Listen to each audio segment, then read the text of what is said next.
Characteristics of particles of matter. अब इनमें 4 characteristics हैं, ठीक है, बारी बारी उन सारी चीजों को देखेंगे। Characteristics of particles of matter. पहली जो कैरेक्टरिस्टिक्स होती है वो है particles are very very small. Particles are very very small, already हम लोग जानते हैं, ठीक है।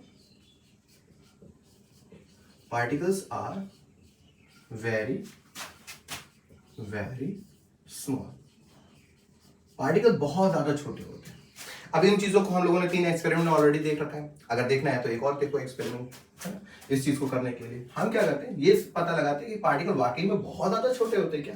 अगर आप वाटर के पार्टिकल्स के बारे में बात करो, यानी 1 ड्रॉप ऑफ वाटर H2O ले लेते, तो इसके अंदर पता है आपको 10⁻21 पार्टिकल्स पाए जाते हैं।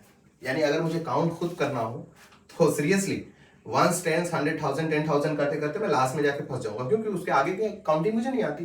तो सोचो कितना ज्यादा पार्टिकल्स पाए जाते हैं एक ड्रॉप ऑफ वाटर में। समझ में आ रहा है? 10⁻21 पार्टिकल्स पाए जाते हैं 1 ड्रॉप ऑफ वाटर, सिर्फ एक बूंद में। अब सोचो समंदर कितना बड़ा है, कितने पार्टिकल होंगे, इनफाइनाइट, वो भी छोटा पड़ जाएगा, है ना। अब अच्छा, अगर मैं एक कंटेनर लूं, ऐसे समझिए एक कंटेनर लेता हूं, ठीक है, और उस कंटेनर के अंदर मैं क्या करता हूँ, पोटेशियम परमैंगनेट डाल देता हूँ, पर्पल कलर पूरा हो गया, है ना, इस तरीके से। तो अब ये पूरा का पूरा जो पोटेशियम परमैंगनेट था वो टूट चुका है और इसके पूरे हिस्से में पर्पल कलर हो गया। मैं एक और कंटेनर ले लेता हूँ, ठीक है, देखो इसमें पूरा का पूरा पोटेशियम परमैंगनेट मैंने भर डाला, ठीक है, तो ये पूरी तरह से सॉल्यूशन हो गया और ये हो गया आपका पर्पल कलर का। अब मैं एक और कंटेनर लेता हूँ और इसके अंदर सिर्फ पानी ले लेता हूँ। अब पोटेशियम परमैंगनेट अलग से इसके अंदर नहीं डालो, देखना पार्टिकल कितना छोटा हो सकता है। इसके सॉल्यूशन में से कुछ हिस्सा इसके अंदर डाल देता हूं, कुछ हिस्सा का मतलब है एक कप डाल देता हूं, एक कप इसके अंदर डाल देता हूं, देखने को मिलेगा ये पूरा हिस्सा फिर से क्या हो गया, पोटेशियम परमैंगनेट जैसे कलर का हो गया, यानी पर्पल कलर। यानी पूरा KMnO4 इसके अंदर नहीं डाला, इसके KMnO4 के टूटे हुए हिस्से का सिर्फ एक कप इसके अंदर डाला। अब वो एक कप जब इसके अंदर गया, वो फिर से अपने आप को तोड़ के पूरे पानी के पार्टिकल के साथ अपने आप को जोड़ दिया। अब क्या करते हैं, एक और कंटेनर ले लेते हैं, उसमें भी पानी ले लेते हैं। अब इसमें से एक कप यहां लाएंगे, देखो अगर इसकी साइज पार्टिकल की एज्यूम करो इतनी होगी, एज्यूम करो इतनी होगी, तो ये इसमें जाने के बाद इतनी हो गई, कम होगा ना। फिर ये वाला हिस्सा अगले वाले में जाएगा तो और कम हो जाएगा। फिर मैं क्या करता हूं, एक कंटेनर और ले लेता हूं, उसमें एक कप इसमें से निकाल के इसमें डाल देता हूं। हर बार मुझे पर्पल कलर दिखाई देगा, ये हर बार पर्पल कलर इसमें दिखाकर ये बताता है कि पार्टिकल अपने आप को इसमें भी दिखा रहा है, इसमें भी दिखा रहा है, इसमें भी दिखा रहा है, इसमें भी दिखा रहा है। अगर मैं बात करूं मैं अपनी, तो मैं इसमें भी हूं, इसमें से कुछ पार्ट मेरा निकाल के इसमें डालूं तो हर जगह मैं फिर से फैल गया, उसमें से थोड़ा सा निकाल के इसमें डालो मैं फिर से पूरी जगह पे फैल गया, थोड़ा सा निकालो फिर इसमें डालो फिर से पूरी जगह फैल गया। इसका मतलब क्या है, मैं अपने आप को लगातार छोटे छोटे हिस्सों में तोड़ रहा हूं, डिवाइड करके, और हर जगह बार बार फैलाते चला जा रहा हूं। इससे ये समझ में आता है कि पार्टिकल बहुत से भी ज्यादा छोटे होते हैं, ठीक है, नोट कर लीजिए।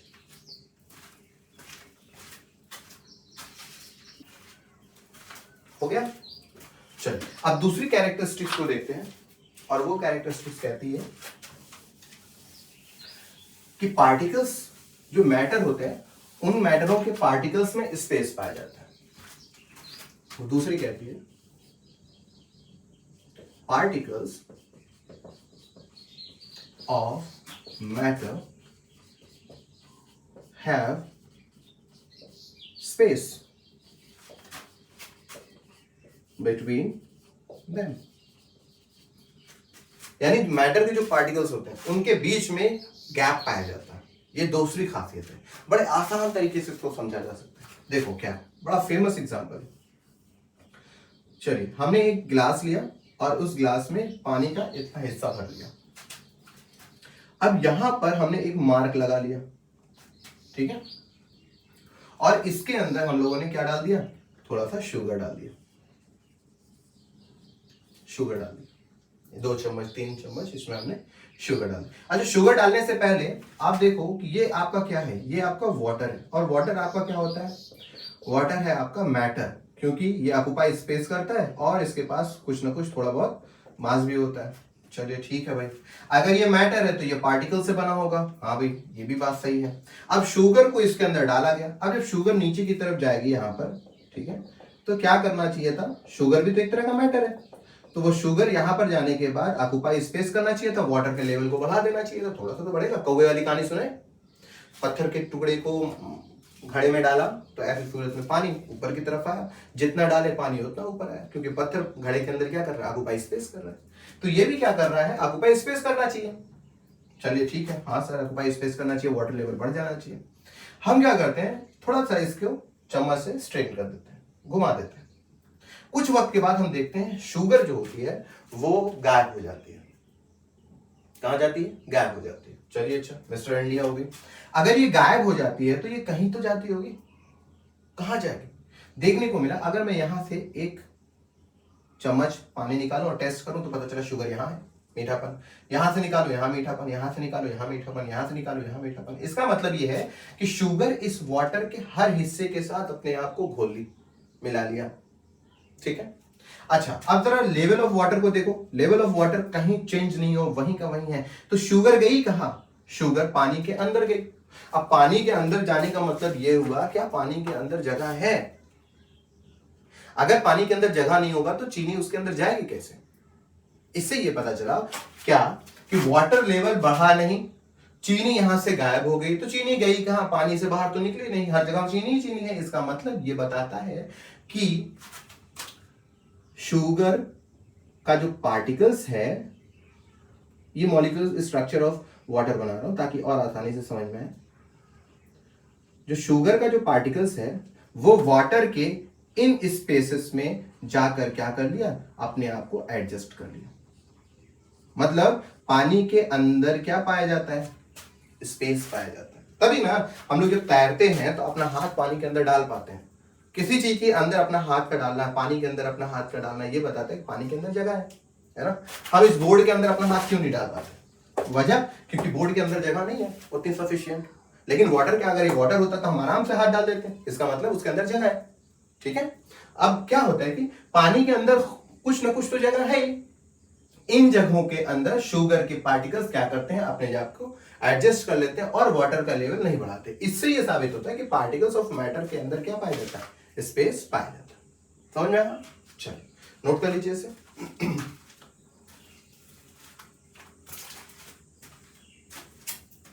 हो गया। चलिए अगला हम लोग देखते हैं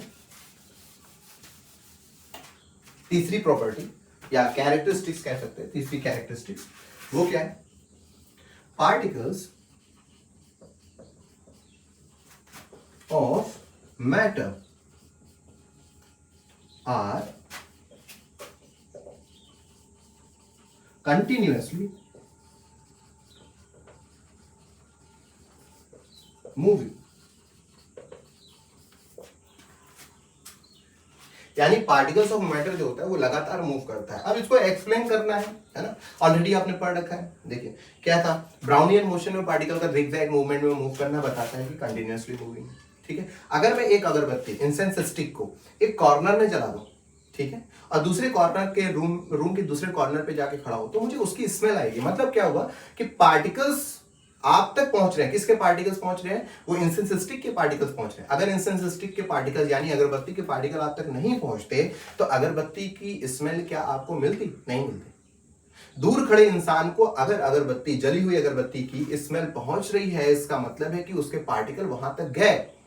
किसके साथ गए होंगे, एयर के पार्टिकल के साथ मिक्सअप करके मूव करके वहां तक गए होंगे, जिससे ये पता चला कि पार्टिकल्स क्या करते हैं, मूव करते हैं। दूसरा एग्जांपल अगर देखा जाए तो परफ्यूम होता है, परफ्यूम किसी एक रूम में या रूम स्प्रे ले लीजिए, एक जगह पे मारिए पूरे रूम में स्मेल कर जाता है। इसका मतलब उनके पार्टिकल्स क्या होते हैं, हर जगह बिखर जाते हैं और मूव करते हैं। क्लियर है बात, ये चीजें बताता है कि particles of matter are continuously moving, ठीक है। चलिए चौथी कैरेक्टरिस्टिक्स क्या कहती है, फोर्स ऑफ अट्रैक्शन। चौथी कैरेक्टरिस्टिक्स क्या कहती है कि पार्टिकल्स ऑफ मैटर के अंदर फोर्स ऑफ अट्रैक्शन पाए जाते हैं, या हम कह सकते हैं intermolecular force of attraction between the particles are found. किसी भी मैटर के पार्टिकल्स के बीच में force of attraction, intermolecular force of attraction पाया जाता है। एक पार्टिकल दूसरे पार्टिकल से बंधा होता है। अब ये डिपेंड करता है कि कोई ज्यादा तेजी से बंधा होता है, कोई स्लोली से बंधा होता है। इसके स्टेट में अगर बात किया जाए इसको, तो इसको तोड़ते हैं तो हम ताकत लगाते हैं। क्यों ताकत लगाते हैं? क्योंकि इसके पास मुझसे ज्यादा ताकत है। अगर मैं उससे ज्यादा ताकत लगाऊं तो आराम से तोड़ पाऊंगा। ठीक है, एक कागज को, हर चीज को अलग करने के लिए हमें कुछ ना कुछ स्ट्रेंथ, ताकत लगानी पड़ती है। इसका मतलब है कि उसके पास भी कुछ ताकत रही होगी, है ना। अगर सपोज करो, अगर मान लेते हैं एक दरवाजा है ना, मैं उस दरवाजे को खोलने की कोशिश करता हूँ, ठीक है। अगर दरवाजे को खोलने की कोशिश करता हूँ, मैं उसे खींच रहा होता हूँ, अगर वो दरवाजा नहीं खुल रहा है तो मैं ये बोलूंगा ना, पीछे से जो पकड़ा है या कहीं फंसा हुआ दरवाजा जो उसको अपोजिट डायरेक्शन में खींच रहा होता है, तो मैं बोलूंगा भाई इससे ज्यादा और ताकत लगाओ। इसका मतलब है कि पीछे वाली ताकत थोड़ा सा ज्यादा है। तो हमें क्या करना होता है, हमें किसी भी चीज के ब्रेक करने के लिए उस पर ताकत लगाना ही होता है। इस ताकत का लगाना ये बताता है कि उसके पास भी ताकत है, फोर्स ऑफ अट्रैक्शन है, जिसे हम बोलते हैं force of attraction between the particles of matter. ये साबित कर देता है। दूसरा, एक और एग्जांपल से समझते हैं। एक बिस्किट ले लीजिए, है ना। बिस्किट का एक हिस्सा ऐसे पकड़िए। जब आप ऐसे पकड़ेंगे तो क्या ये वाला हिस्सा आपने पकड़ा? नहीं, तो ये वाला हिस्सा तो टूट जाना चाहिए से, है ना, इस तरीके से। लेकिन वो नहीं टूटता। इसका मतलब ये एक पार्टिकल एक दूसरे से बंधे हुए हैं और सब एक दूसरे को रोक के रखे हुए हैं, जिनकी वजह से दूसरा वाला हिस्सा गिर नहीं रहा है ना। बांस जानते हैं ना, बांस लंबा सा जो बैम्बू बोल सकते हैं ना, लंबा सा एक बांस ले लीजिए, उसको एक साइड से ऐसे उठाइए, आप देखेंगे कि उसका आखिरी वाला हिस्सा झुका हुआ होगा लेकिन टूटेगा नहीं। क्यों? क्योंकि हर एक पोर्शन दूसरे वाले पोर्शन से बंधा हुआ है। ये बताता है कि इनके बीच में फोर्स ऑफ अट्रैक्शन पाया जाता है। समझ में आया? अगर एक ईंट को देखा जाए, जैसे फोर्स ऑफ अट्रैक्शन किसमें ज्यादा किसमें कम होगा देखने की बात हो, तो आगे चल के हम इसके बारे में बात करेंगे। तो फिर से एक बार देखते हैं। अगर हम एक ब्रिक्स ले लें और ब्रिक्स को तोड़ने की कोशिश करें, नहीं टूटेगा, तो हमें क्या करना होगा? थोड़े से उसको मारना पड़ेगा। क्यों? क्योंकि जानते हो उनके पार्टिकल्स जो, अगर देखा जाए इंटरमॉलिक्यूलर फोर्स ऑफ अट्रैक्शन को मॉलिक्यूलर के फॉर्म में, तो वो कुछ इस तरीके से एक दूसरे से बंधे हुए होते हैं। तो हमें क्या करना होता है? इनके फोर्स को तोड़ना पड़ता है। तो मैं इस मॉलिक्यूल्स को, ये वाले मॉलिक्यूल्स को खींचूंगा नीचे। अब जब खींचूंगा तो ये दोनों तीनों जो है उनको रोकेंगे, तो उनसे ज्यादा ताकत लगा के हमें उन्हें नीचे की तरफ खींचना पड़ेगा। इससे ये पता चलता है फोर्स ऑफ अट्रैक्शन पार्टिकल्स में ज्यादा होते हैं। ठीक है, तो आज के लिए हम लोग यहीं तक पढ़ते हैं। आगे नेक्स्ट टाइम में हम लोग पढ़ेंगे property of solid, liquid and gas, जो स्टेट ऑफ मैटर होता है। ठीक है, तो नेक्स्ट वीडियो में हम लोग पढ़ेंगे स्टेट ऑफ मैटर के बारे में, जो कि सॉलिड, लिक्विड और गैस होता है, और इनकी कुछ प्रॉपर्टीज के बारे में पढ़ेंगे। बहुत इंपॉर्टेंट होगा। तब तक के लिए टेक केयर।